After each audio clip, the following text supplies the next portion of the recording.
उनका जो प्रश्न है ऐसा है कि मेरा जो स्वभाव है गुरुजी वो कुछ चिड़चिड़ा है,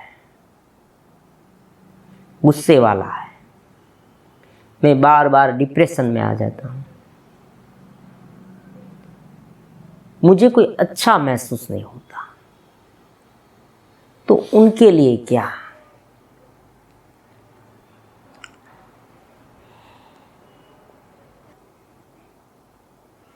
आप चिंतित है, डिप्रेशन में है, आप गुस्से वाले हैं, बार बार चिड़चिड़ापन वाले स्वभाव वाले हैं, छोटी सी बात पर आपको अच्छा महसूस नहीं होता, मतलब कि बार बार आप एक प्रकार के स्ट्रेस में आ जाते हैं। कोई थोड़ा सा भी आपको कहे कि तुरंत ही आप उन पर टूट पड़ते हैं। तो ये जो सब है वो आपकी प्रकृति नहीं है, मतलब कि आप वो नहीं है। ये जो स्वभाव है आपका वो आपके मन में एक स्टोर हुए संस्कार है।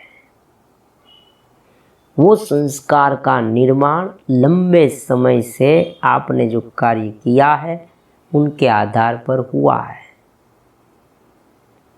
उनका संबंध पूर्व काल से भी हो सकता है, पूर्व जन्म से भी हो सकता है। आपके फादर और मदर जो है उनमें अगर ऐसा कुछ है तो वो भी हो सकता है। तो कहने का मतलब यह है कि ये जो सब है आपके स्वभाव में ये कोई परमानेंट नहीं है। आपके पास क्या है वो आपको मालूम नहीं है, इसलिए आप दुखी हैं। आप परम आनंदित है, आप परम चेतनवंत है। आपको बहुत सारा बहुत कुछ दिया है परमात्मा ने। आपकी जो बॉडी है, आपका जो माइंड है, उनमें बहुत ही क्षमताएं हैं, विकास की होने की संभावनाएं हैं आपकी बॉडी और आपके माइंड में। लेकिन वो विकसित इसलिए नहीं है क्योंकि वो एक घेरे में बंधा हुआ है।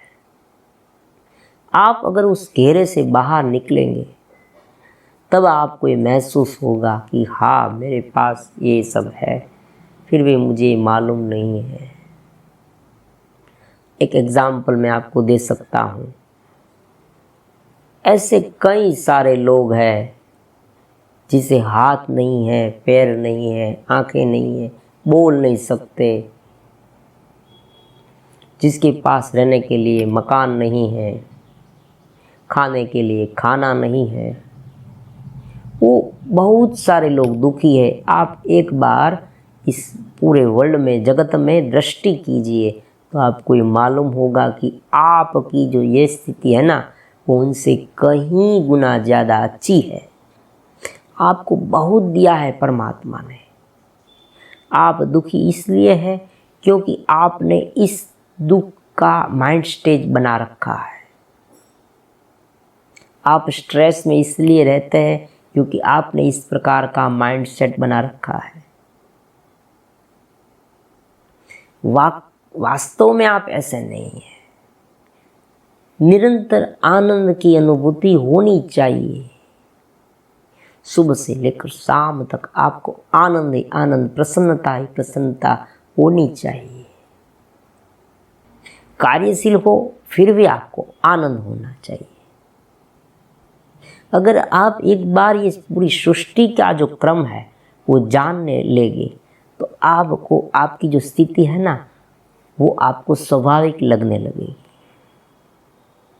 आपको उनसे कोई रोष नहीं होगा, आपको कोई डिप्रेशन नहीं लगेगा। अगर आप ये आवागमन को जान लेंगे तब। जब भगवद गीता में हम जानते हैं कि परमात्मा भगवान श्री कृष्ण ने क्या किया। युद्ध शुरू हुआ,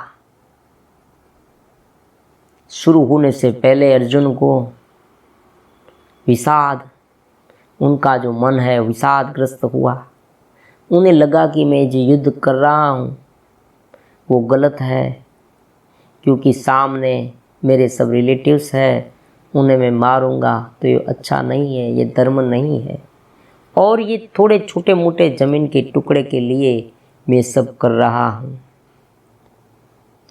तो कहने की बात यह है कि इस तरह की अर्जुन ने उलझनें उनके दिमाग में आई। परमात्मा भगवान श्री कृष्ण ने द्वितीय अध्याय में शुरू किया, सोच्यानम सोचस्तम प्रज्ञानवादश्चम वास से, मतलब कि तुम जो सोचते हो वो सोचने योग्य ही नहीं, उनसे ऊपर का कोई स्टेज है। बस यही बात को लेकर परमात्मा ने 18